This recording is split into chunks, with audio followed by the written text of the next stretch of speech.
Talkin Cougars is brought to you by Safeway. Come see what's fresh. Welcome to Talkin Cougars. I'm former Washington State quarterback Alex Brink, and you know what's always fresh? My man, Michael Bumpus, number 5. We are back, Bump. It's season 2, Talkin Cougars 2024. Washington State football is on the horizon, kicking off against Portland State in week 1. How about that, man? Man, that's my quarterback already gassing me up. The very first segment of the new season, man. I appreciate that, B. Yeah, it's that time of year again, man. We're here for season 2, and the Cougs are starting off their season against Portland State. Now we know there's some history there with Portland State, B. So you can't take these guys lightly. And I'm excited for this season in general, man. I think it's a good place to start, having Portland State come to the house and see what this 2024 team looks like, man. What do you see when you look at this schedule? Boy, you know what I see first of all is the landscape of college football is totally different, right? Our version of the Pac bump is blown up. West Coast college football, it's gone, right? And now we got the Pac-2, Washington State, Oregon State, playing a little bit of a unique schedule with a ton of Mountain West schools on the horizon. Got to go on the road to some tough spots in the Mountain West, which plays fantastic football. And guess when the Apple Cup is, my man? That's the biggest change. It's in September. Can you believe that? You got Texas Tech, the Red Raiders, the Mike Leach Bowl coming to Pullman. Look, I see a lot of opportunity in this schedule, in all honesty, right? A 12-team playoff. That means the top 12, right? If you're in that top 12, you can make it. And for Washington State, that is the goal. You got to go win football games, and a lot of them, and be in the mix. But this schedule definitely allows this team to have a chance. Now, there's a lot of question marks. There's no doubt about it. We'll break down that roster and some of the new faces. But in the end, I think for Washington State fans, they should be excited about what's about to happen. Jake Dickert and this staff are established. There's no question marks there. And I love the leadership that Coach Dickert brings. And I do. I think that they have a chance to make some noise. And it starts with Portland State. And then you kind of think about that first third of the season, right? 2 bye weeks this year. That first third of the season is big. Portland State at home. Texas Tech at home. You got to go to Lumen Field and play the Huskies, and it's going to be a really tough one. And so I feel like starting fast is important for Washington State. Yeah, they got to start fast. I'm jealous with the 2 bye weeks, man. Imagine having 2 bye weeks. You play a few games, a bye, 3 more games, a bye. You let your body heal. You get to game plan and scheme against these other guys. So big ups for everyone involved when it comes to creating that schedule, giving these guys those 2 bye weeks. I think it's going to be crucial. You've already mentioned the Apple Cup being played in September. We are going to watch that game, maybe be on the sidelines and not have a hoodie on and be trying to stay warm. That don't feel like the Apple Cup, but I'm glad we're still having that thing going. And then you mentioned the tough games. You got Boise State, San Jose State. San Jose State's a sleeper. Every few years, they're kind of like us. Every few years, they come around and put together a team that's good to go. Washington State playing Boise State just feels right. I feel like this should have been happening every single year for the past 5 or 6 seasons because we kind of resemble each other, right? The underdog schools that are looking to go on a crazy run and turn some heads and back in our days make the BCS and then the college football playoffs. I love the matchup, and I'm sure the Cougs are happy about that too. And then the middle of the season, Fresno State, Hawaii, San Diego State. We've seen Fresno State go to what used to be the Pac-10, the Pac-12, and beat some of those teams. So, you can say what you want about the schedule. Obviously, you don't have the Oregons, the UWs, UCLA, USCs, and all that, but you got some teams that can come in and shake some things up. So if the Cougs are able to withstand that first third, that second third, and come out with a winning record, you finish at Utah State, Mexico, Oregon State, and then Coach Dickert playing his boys at Wyoming. So it looks good, B. I think that there's enough talent on this schedule to where these guys can make a real push to the college football playoffs, but they got to do it with some swag, man. They got to impress at the same time. Yeah, it's got to come off looking good. I mean, style points really matter for both Washington State and Oregon State. I mean, that's just the reality of the scenario. You're trying to find a date to the dance, so to speak. You're trying to find a conference to play in, whether it's the Big 12, some sort of revamped ACC, or you rebuild the Pac-12, and maybe kind of worst case it ends up being the Mountain West. But in the end, Washington State's auditioning to be a part of the club.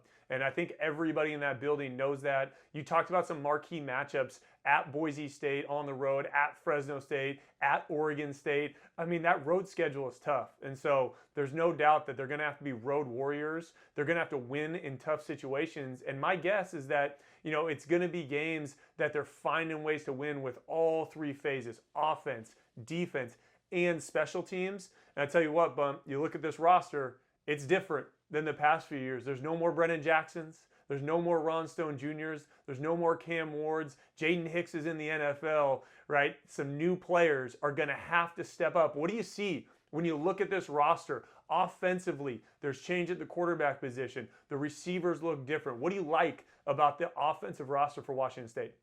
Well, my guy wore number 10 back in the day. They got a new guy wearing number 10, and that's Mateer, the new quarterback for the WSU Cougars. I like this kid. The reason why I like him is he brings a dynamic. We saw Cam Ward last year be a mobile quarterback and make things happen, but Mateer is really a quarterback with an arm who can run. Cam was the kind of guy who could buy you some time and make things happen. But Mateer can really get after it, man. So I love what he brings to the table there. And then Kyle Williams is back. We had Josh Kelly leave. He went to Texas Tech. He's got to come back to the Palouse and get things done. But I love Kyle Williams. I love Mateer. That pass game looks like it can be really potent. But that's what we've been known for over the years, right? Being able to throw the football down the field, man. So what do I like? I always start on offense, man, at that quarterback-receiver connection. That's natural, right? 100%, and they're going to have to do a little bit of what they did last year, right? Which is go find some receivers in the transfer portal, guys like Kyle Williams, guys like Isaiah Hamilton, Josh Kelly, who now has moved on, obviously, and is not a part of the program anymore, going to Texas Tech, funny enough. And in the end, they're going to bring in new guys. Trey Shackelford from Austin, PA, had 800 yards receiving. He's got to make an impact. They bring in Chris Hudson, a former 4-star wide receiver from Oregon. He has to make an impact. And then some other guys on the roster. Josh Meredith, I think, needs to step up. And they got to find that depth at the receiver position, because that they want to run out 5, 6, 7, 8 guys in that Ben Arbuckle offense, that air raid style offense. Got to have a lot of depth at the receiver position for sure. Yep, we got Chris Hudson coming over from Oregon. You got Tyrese Durant, a cornerback, coming over from Akron. And then my guy Zevi coming over from Bryant. He's a backup quarterback. He went to Culver City High School, so I got to show my guy some love every chance that I get. But this is I spoke to Dicker, man, and he said this is like the unknowns. We're out here just trying to prove to ourselves and to everyone else that we are capable of getting it done. But that's always been the motto of the Cougs, right? You get a good group together. You highlight everyone's attributes, and then you go ahead and get after it. So when you relate the roster and we look at that schedule, it goes, no one really knows what you're going to get out of the schedule. You don't really know what you're going to get out of this roster, and I think that makes it just really exciting for Coug Nation right now. 100%. I'm intrigued about that defensive roster also, because that Jake Dickert is going to put together a great offensive plan or defensive plan, right? And that he's going to make sure those guys are ready. That's been this team's calling card for the last 4 or 5 years, is actually defense, which we're so used to the Cougs being an offensive-minded football team. But I really do think that on defense, that, they have a chance to be pretty special. But again, it's new faces, right? No more Shaw Smith-Wade on the corner. You got guys like Stephen Hall stepping up out there, Jamori Colson, back at linebacker position, Buda Al-Ukta, Kyle Thornton, who's kind of the leader of the group. But really, to me, this defensive team, this defensive group for Washington State, it's going to be about that defensive line, right? They got to have some guys that really step up, particularly those edge rushers. They've got a transfer portal guy, another one that they're really excited about. Cyrus Webster is supposed to be great coming in from Utah Tech. He's got a chance to really make an impact. Then some guys that have been on the roster that have to step up for sure. Nusi Milani, Quinn Roth, Andrew Hudson, Ray Stevenson. Those guys on the edge, I think they got to cause problems for opposing offenses, or else it's going to be a long year for Washington State. I love all the names that you mentioned, B. You're going to need those guys to step up. And which one of those dudes are going to be an MVP on offense, on defense? I don't know. We'll talk about that next here on Talkin Cougars.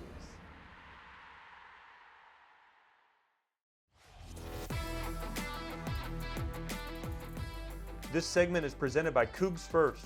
Think Cougs First for products, services, and hiring. Welcome back to Talkin Cougars. I'm Michael Bumpus with my QB, Alex Brink. It's time for us to look into our crystal ball and give you who we think are going to be our offensive, defensive MVPs, and then a sleeper in there as well. I'm going to start on offense, and surprise, surprise, I'm going with a wide receiver, man. He decided to hang in there with the Cougs. My man Kyle Williams, 61 receptions, 842 yards, and 6 touchdowns last year. He has to be explosive. There's nothing like having a safety blanket when you're a quarterback. Correct me if I'm wrong, B. 3rd and short, you know I had you. Now, Kyle Williams is a bit different. He can take that thing down the field and go longer. We saw him make some explosive plays. You and I were both at the spring game, and it was like he never left. My man was continuing to make these plays and push the ball down the field. When you can do that, he opens up everything else. Man, he helps the run helps the pass, and then that helps the short game. It's all connected in the game of football, man. You need to have a downfield threat, and Kyle Williams could be exactly that. I'm excited to see the steps he's taken in his career when it comes to just his play on the field and his leadership. Yeah, you ain't lying, Bump. Quarterbacks got to have that safety blanket. I was lucky to have a guy like you, guys like Brandon Gibson, Jason Hill, across the board. And, you know, Kyle Williams, again, if he can be that guy for starting quarterback John Mateer, I think it's going to be a really good season for that Washington State offense because, you know, ever since Williams came over from UNLV, he showed that he's got the juice, that he can really do it. And so that goes right into my MVP. And surprise, surprise, it's got to be the quarterback. I think the reality is for Washington State, if John Mateer is not the MVP offensively, then this season's probably not going to go how Washington State wants it to go. And Mateer, he's earned his stripes, right? He got some snaps last year in the Wildcat formation, kind of these 2 quarterback formations at times, very creative. He's shown that he can run. He's athletic. He's at times been able to throw the football and shown a really compact release, great accuracy. I do think he's ready to take that next step. The coaches, the players have raved about his leadership this offseason, how he is the first guy in the building, the last guy to leave. He is always locked in, and that goes a long way. As you know, when you're the quarterback and you step in that huddle, if those offensive linemen, those receivers, those backs, if they look at you and they know that you've put the work in, they're going to trust that you're going to go out there and you're going to execute and you have their best in mind. And I think John Mateer's earned this opportunity, and I really do think he's talented enough to carry this Washington State football team. He can do a lot of things for Ben Arbuckle, right? Again, we talked about his legs. It's not just, hey, I can get you a first down. He's got the type of tools where he can break it and score touchdowns. And I would bet that Ben Arbuckle is going to use John Mateer's legs more than he used Cam Ward in a way to really put pressure on the defense. And then that also makes things easier for those receivers, for those running backs, and ultimately for Mateer to throw the football because now that those defenses have to worry about another thing. They have to worry about the quarterback running the football. So I'm excited for John Mateer. I think he's going to be the offensive MVP for Washington State this year. And when I look at the defense, talked about that defensive line. I talked about the edge rushers, but I actually think it starts in the middle with big David Gusta, 300 pounds. He's coming back off a 30-tackle season last year. He could really move the middle of the pocket. And I can tell you from experience, when defensive linemen come at you from the middle of the pocket and force you to move off your spot, it is such a tough job to throw the football. And I think if Gusta can be that difference maker in the middle, he is absolutely going to manhandle centers and guards, particularly in this Mountain West Conference that may not be used to seeing a guy that is as big and as athletic as he is. He got chased, Bump, by a ton of schools in the NIL race, and he chose to stick it out for Washington State, and I think that's fantastic. I think David Gusta is going to be that defensive MVP. Who you like on that side of the ball? You know what? I think your guy's going to help my guy because I like the guy on the edge, man, Mr. Webster, coming over from Utah Tech, man. I'm hearing everything and I'm seeing great things about this young man. He had 14 stops the other year, 7 sacks. It's just when, like you mentioned, you're able to get up the gut, make the quarterback have to spin outside and try to make plays outside the pocket. Boom, who eats? Those edge rushers. And we know, man, you got some big shoes to fill. Jackson is gone. Stone is gone. These guys have to step up, come together, and get after that quarterback, man. As much as this game has evolved, one thing remains the same. If you put pressure on the quarterback, you're going to put your team in a great position defensively. You're going to shorten the field. You're going to give your offensive football in great field position. One more time, I'm going to say it again. Football is connected everywhere, man. So just like you like your player, getting up the A, getting up the B, getting after the quarterback, I love the edge, and I'm hearing great things about Webster, man. They're saying, look, he might be NFL ready, and we need some NFL ready guys on this team. We saw what happens when you have those guys on your team back in our day and last year. You mentioned at the beginning of the show some of the guys who are in the NFL from this defense. So I'm loving it. Real quick, my sleeper pick, I got Hernandez. You know I'm going with another receiver, man. Youngster last year, about 230 yards. That's my sleeper pick. Who's yours? I like Carlos Hernandez. A little banged up in camp. He's going to come back. He'll absolutely be a difference maker, 100%. To me, it's the running game. There's got to be a step forward for Ben Arbuckle in this offense at the running back position. And the guy for me is a young freshman, Wayshawn Parker, 6 foot, 199 pounds, Elk Grove High School, Sacramento, California. He enrolled early in January. He's been on campus, had a great spring. He's coming out of fall camp in the mix as the 1 or the 2 with Lelo Pualasi. He's got home run hitter speed. He can catch the ball out of the backfield. And we know, based off last year's offense, that just flat out could not run the football. They need to have some semblance of balance. It doesn't have to be true balance, but you have to have a threat at the running back position and be able to run the football effectively. And if Wayshawn Parker can be that sleeper, again, Washington State's offense is going to be much more explosive. Hey, big up Slim Baker too, baby. You need some love as well. Running back there. I see you, Slim Baker. Washington boy right there. Washington high school boy. Well, Bump, tell you what, coming up, we got something fun. We got my new broadcast partner, Chris King, is going to join us, talk about his new role on the radio broadcast for Washington State, and he's got an up-close and personal look at the Washington State Cougars during fall camp. Excited to talk to Chris King.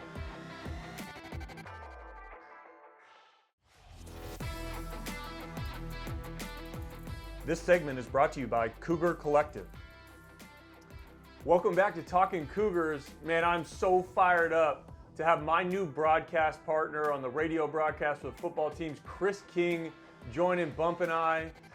Chris, man, we haven't even met in person. We're going to find out this weekend on Saturday, but I'm so excited to have you here. You got to tell Washington State fans your background, what you've been doing. You're a Coug, most importantly. We love that. Like I said, just so fired up to have you. Tell us a little bit about kind of your journey to now be back at Washington State.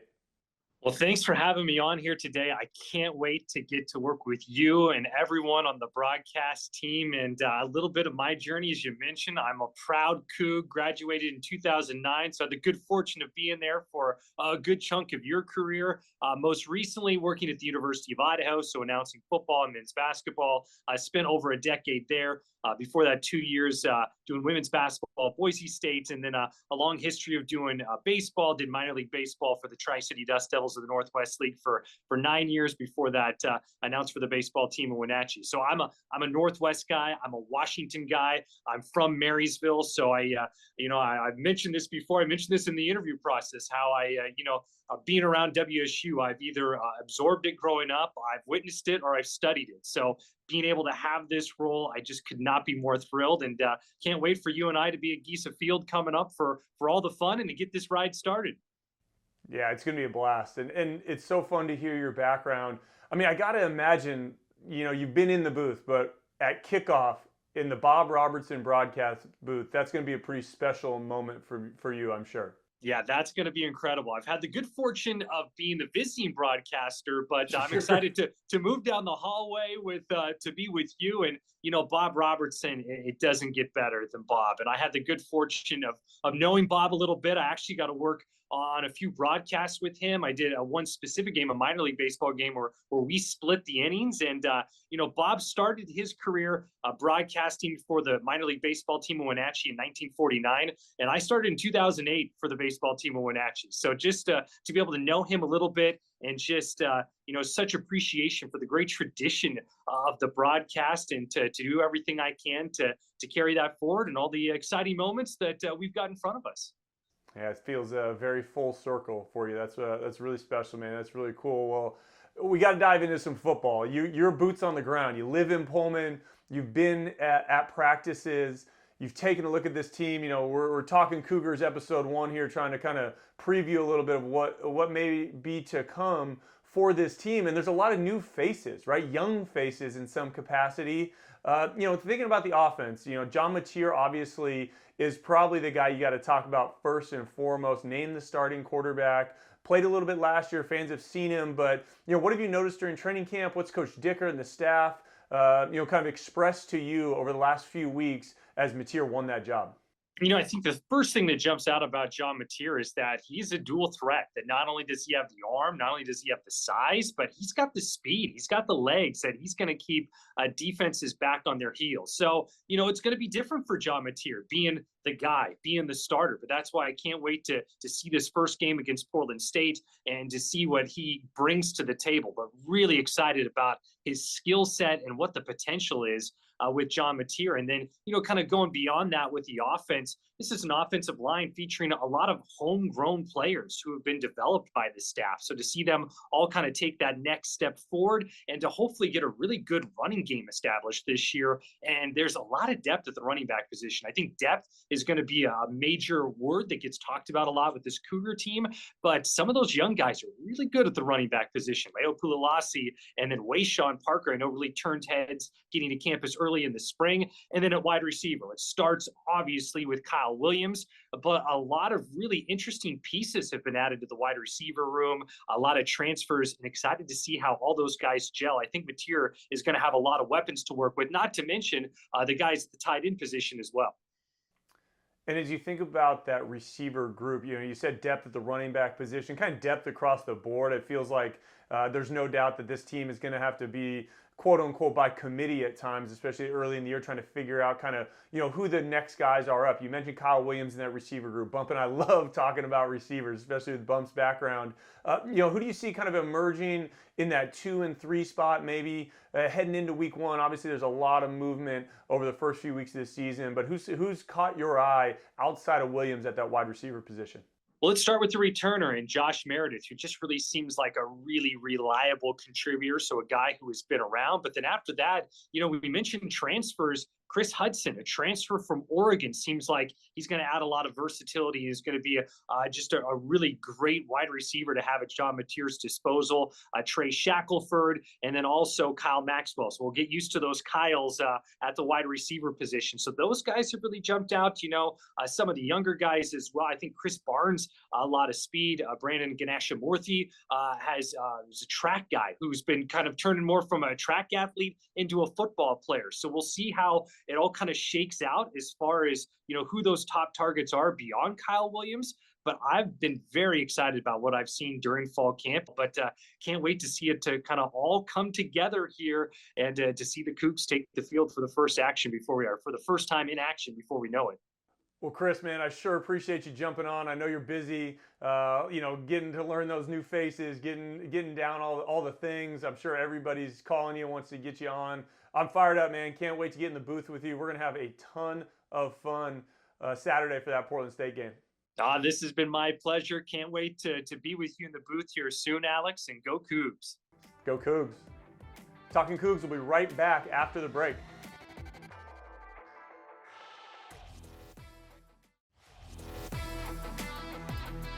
This segment is brought to you by Flat Stick Pub, local craft beer, mini golf, and old school fun.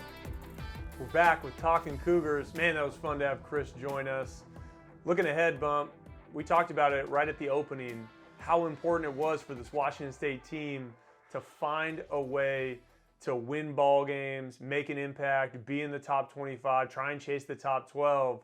Well, when you look at this schedule, what's the over-under? How many wins do you think the Cougs are getting this year? Vegas talking about over under a 7.5. I always laugh when I hear 7.5. I go, where are you gonna have win from? But you know what? That's not for me to decide. I'm looking at this schedule, man, and I've talked through it with you, with other Cougs, with other analysts across the country, and they're saying, look, they better get 8. You better get 8 wins. But me personally, I'm looking at 9. I know it's gonna be tough. You got to play Texas Tech at home. You know they're gonna be a great opponent, right? You got the Mike Leach night. It's going to be so emotional. It's going to be great, right? You got a neutral site with the University of Washington. We almost got them last year. This is the year that we bring the Apple Cup home. But you got to get through that first third of the season, I think, with 4 wins, right? And then I'm looking at the middle third. You got Fresno, Hawaii, and San Diego State. I think you can win all 3 of those. Fresno State is going to be tough because you're going to their house. You're going to California. It's going to be hot. It's going to be rocking in there. The Bulldogs always come to play. I think you can get 3 there. And then the bottom third, you got 4 games. Utah State, New Mexico, Oregon State, and Wyoming. You might drop one of those there. I'm looking at Wyoming and I'm saying, look, at least you're coming to the Palouse. It's still going to be cold, but not as cold as Wyoming. But something tells me that it's going to be a great season. These guys are going to pull off 9 wins. If you can get to 10, now we're really talking, man. But you got to crawl before you walk. I'm going to go with 9 wins. What do you see with this schedule, B? What's the number?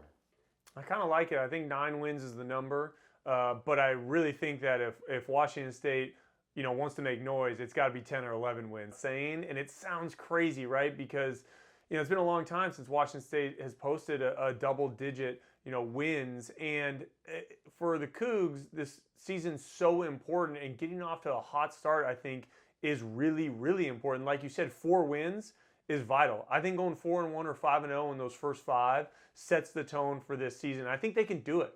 I really do. Again, you talked about Texas Tech. They got to come to the Palouse. Washington State, that game's going to be rocking. It is going to be so fun in Giesa Field and to see the student section packed, the whole thing, celebrating Coach Leach.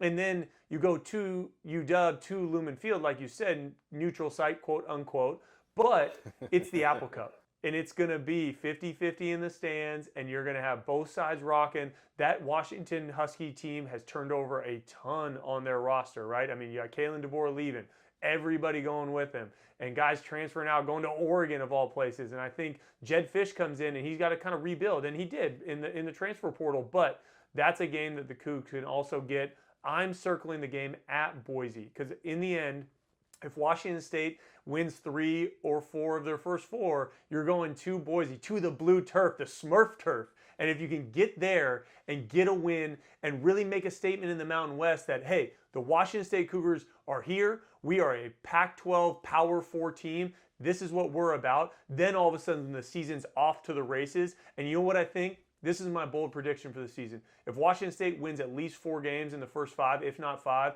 I think they make a run at the college football playoff because they will have so much momentum. You talked about the middle part of the season being a place that they could make some hay. And then that game at Oregon State, I think, is really going to matter in the back third.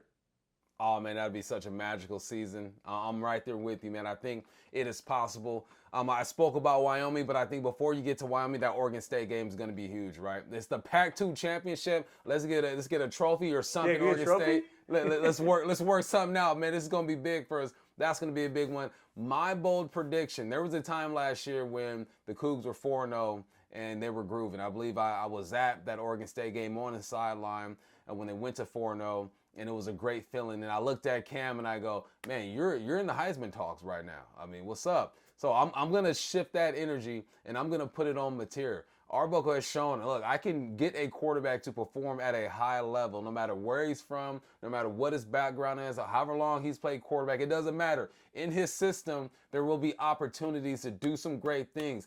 If the Cougs can do what you want them to do, you mentioned it, right? First 5 games, you come out, you win 4, maybe 5 of those things. That means Mateer is playing at a high level, and he will be talked about when it comes to the Heisman race. What he does after that is up to him. But if they can do what we're asking them to do those first 4 to 5 games, man, win 4 or 5, things could be great. So let's get crazy, Mateer. Come on now, go ahead and get your name in the Heisman race, dog. I'm with you.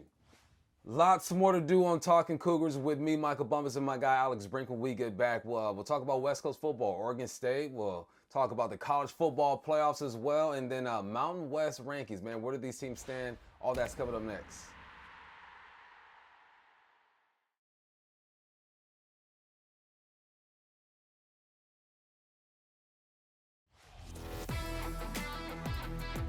This segment is brought to you by Valley GMC. See you in the Valley. Welcome back to Talkin Cougars, man. It's time to check up on some of our homies, man. You know, we got to check up on the West Coast, see what's going on with some college football. First stop, we're going to Corvallis, the Oregon State Beavers, man. My guy is from Oregon. You know, Alex Brink of Washington State, great, but he's from the state of Oregon, man. Talk to me about these Beavers. Well, the Beavers are a lot like the Washington State Cougars. There's a lot of opportunity, right? But there's a lot of change. Jonathan Smith, he's gone off to greener pastures, literally, with the Michigan State Spartans. Took almost the whole coaching staff. Took the quarterback of the future, Aiden Childs, with him, along with a number of other players. And I know a lot of Oregon State fans are not super fired up about their former quarterback, Jonathan Smith, and head coach taking off to go to the Spartans. But they got another alum, Trent Bray, former linebacker, guy we played against Bump, really talented player, smart defensive mind, has been leading that defense the last few years. And he kind of brought the band back together. A lot of former Oregon State Beaver players are back to coach that Beaver group. People are excited in Corvallis about that. They love that piece of it. A guy that I know really well, Ryan Gunderson, who's from the state of Oregon, played quarterback for Oregon State. He was down at UCLA with Chip Kelly. He's back to be the offensive coordinator. He's got a big job ahead of him. He's got to find a way to replace his quarterbacks. He's got a guy that's already been there, Ben Gulbranson, who's won some games, been a part of that team, and then he gets two transfers, Giovanni McCoy from Idaho and Jabari Johnson, who I know you know from the Seattle area, who was out at Missouri, comes back to Corvallis, and so they have a talented room, but they got to find a quarterback, figure out who that's going to be. But I bet, and you and I both know this, Oregon State's going to do two things. They're going to run the football really well because they got a great offensive line, and they're going to play fantastic, hard-nosed defense under Trent Bray and that entire group. And even though there's some new faces, they're always going to reload and be competitive. They lost a lot of guys in the transfer portal, but I will not be surprised to see Oregon State find their way into another double-digit win season like it feels like they often do when their back is against the wall. So Oregon State, like you mentioned, it's going to be a tough game for the Cougs late in the year. They've got some games, tough games early in the season that they also have to battle through. In the end, I think Corvallis, they got to find a way, just like Washington State, to win a lot of ball games, be in that national conversation. And more importantly, they got to find a way to hold up against their neighbors down south, down in Eugene. The Oregon Ducks got a lot of good things going. Dan Lanning, Bump. What do you think about Oregon? They got to go to Corvallis early in the season to play their rivalry game also. Yeah, Oregon, you know, the Oregon State game is always going to be a tight one. I remember seeing it being played in fog, in the rain. It's going to be a battle no matter who's that quarterback, no matter who's the head coach. But I think with Oregon, their step this year is trying to become a national brand. I think they already are a national brand, right? Nike, Phil Knight, you throw up the O. Everyone recognizes Oregon. But now they're playing with the big boys, man. There's no hiding. You got Michigan, you got Ohio State. I think they avoid playing Penn State this year and Iowa State. But they have themselves a heck of a schedule. And it hurt when they left, obviously, because they are our Northwest brothers. But I'm interested to see how they hold up. What they do have back in them is just exemplifies and shows exactly what college football is. Phil Knight says, I don't care what it costs. You go out there and you go buy me the greatest football team of all time. And before, Phil Knight backed him up with unlimited resources. They've already had a bunch of resources, but now they can go out and pay for these guys, pay for these players. They can literally compete with Ohio State, with Bama, with all of these other schools that have alumni just throwing money at them left and right because that is the name of the game. So I'm looking at Oregon and saying, can you take this next step in the legacy of what Oregon is? You've been to championship games before. You've been to the semifinals. You couldn't beat UW last year, but now you're playing with the big boys. So I'm interested, man. And it's not even hating. I'm not even hating. I'm just really interested to see if they can take that next step. So Oregon, man, put your money where your mouth is. I want to see what you guys can do. I might be giving you one fist pump from afar, but not too many. But I want to see what you guys do. Right. So now, let's look at college football playoffs, man. It's been expanded to 12 teams. When we break this whole thing down, do you think the Cougs have a legit chance to get in? And what does the college football playoff look and mean to you now that has been expanded? I'm super excited about what it means. I mean, it gives obviously more opportunity to teams across the country. I think it's interesting, right? You're not going to have maybe tension around losing a game. Remember, as soon as you lost a game, it's like that one loss pretty much puts you on the outs, unless you did it early in the season and then really made a run, it felt like, and won your conference championship, mostly in the SEC, honestly. But in the end, one loss is not going to be the end of the world for these teams. That may benefit a team like Oregon, right, who's trying to win a national title, as you said, and they got to go to the Big House to play Michigan. Ohio State comes to Autzen Stadium. Like you said, they got to go to Oregon State. I mean, they have a tough schedule, and they may be looking in the mirror saying, man, I don't know about this decision to go out to the Big Ten. We thought it would be fun and games, and we'd make some money, but they got to play real football. And so Oregon, again, is going to benefit, I think, from a 12-team playoff because there is a little bit of wiggle room.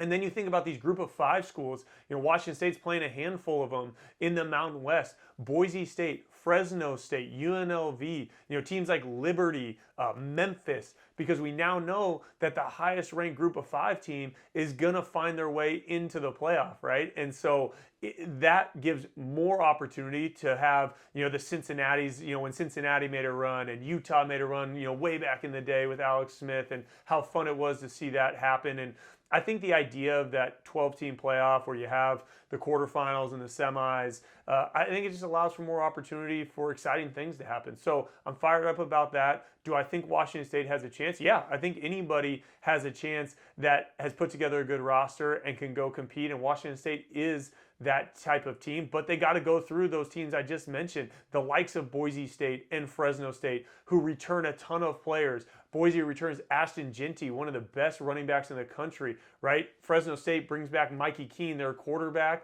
Jeff Tedford's gone, but that program's been built. And so I definitely think that, Washington State has the horses on the roster. They have some games in the on the schedule that are going to really matter and bring eyeballs to them, but they got to go execute. And I really think that this Mountain West schedule is tough, and we're going to see somebody come out of there and end up in the playoff.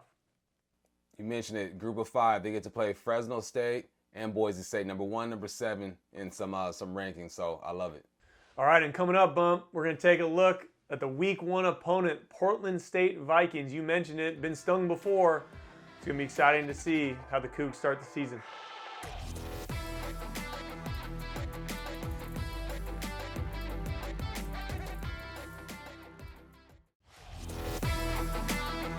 Back here on Talkin Cougars, and Week 1 is here. Finally, Bump. I cannot believe it is football season. Felt like we just ended. Felt like it was just the Apple Cup, right? And now here we are, Portland State Vikings coming to Giesa Field for this Week 1 matchup. And again, we talked about it. Portland State's caught the Cougs before. Washington State felt like they learned the lesson the past few times, but in the end, you've got a team led by Coach Barnum that plays Barney ball, they call it, and it's a little unique. They got a lot of wrinkles in the offense. The quarterback Dante Sacheret is a really gifted player, one of the best quarterbacks in the Big Sky. What do you see about this matchup with Portland State that matters for the Cougs?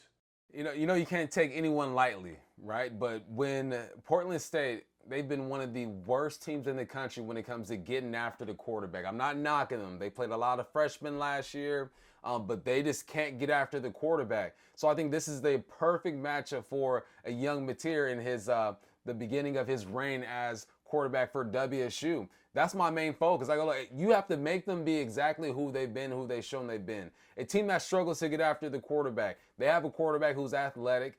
They have a receiver coming back who had over about 250 yards. They've lost some pieces. We got 1 or 2 of their pieces over there with WSU. But it's all about the boys in the trenches. That's what I want to see when the game starts. Can you protect the quarterback against a team that struggled to get him down on the ground? What do you like?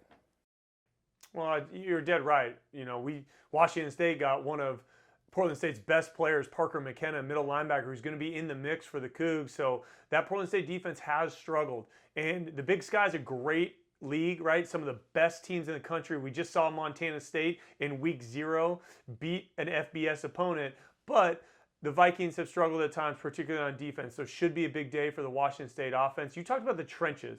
And that's typically when FBS teams are playing FCS teams. That's the biggest difference, right? Is on the offensive and defensive lines. That depth, the size, the speed is typically different with the FBS schools. I look for Washington State to really dominate on the offensive and defensive line. This would be a great time, right, for that offensive line to get some good feels, run the football, rush for 100, 150, 200 yards, kind of wipe away all that happened last year in the running game and start fresh here against Portland State coming up on Saturday. Cougs got to be good in the red zone.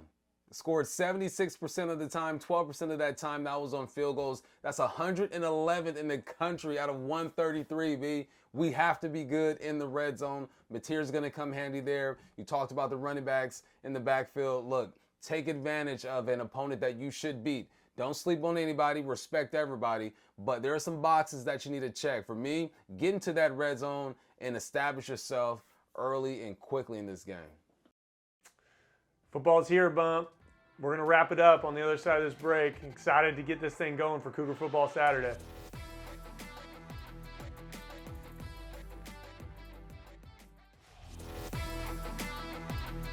Man, it's almost time, man. It's time to put a bow on this thing and leave you guys with some final thoughts. It's been a great first show, obviously, hooking up with my guy Alex Brink, man, doing it for another season.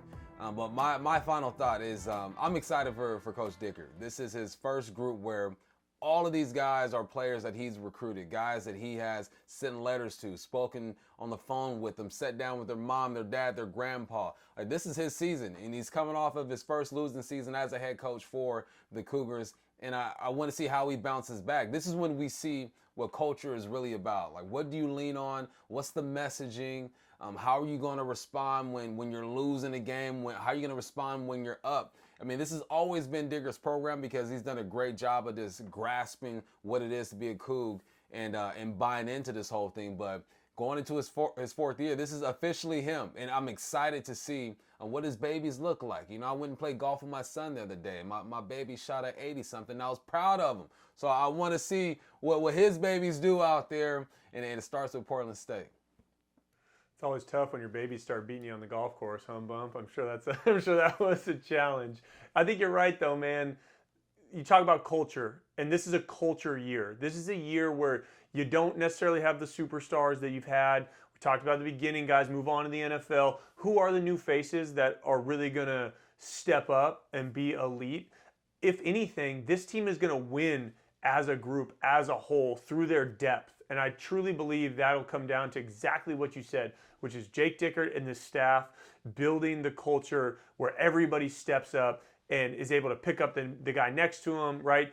It's not going to be the same guy every week. You're not going to have Lincoln Victor out there every week making every big play at the receiver position. So somebody else has to step up week in and week out, especially early in the season, right? There's no more Cam Ward. There's nobody to be the magician to get you out of it. Now it's John Mateer, right? He's got to find a way, and that offensive line has to help him. I really think overall for Washington State, it's a season of new faces.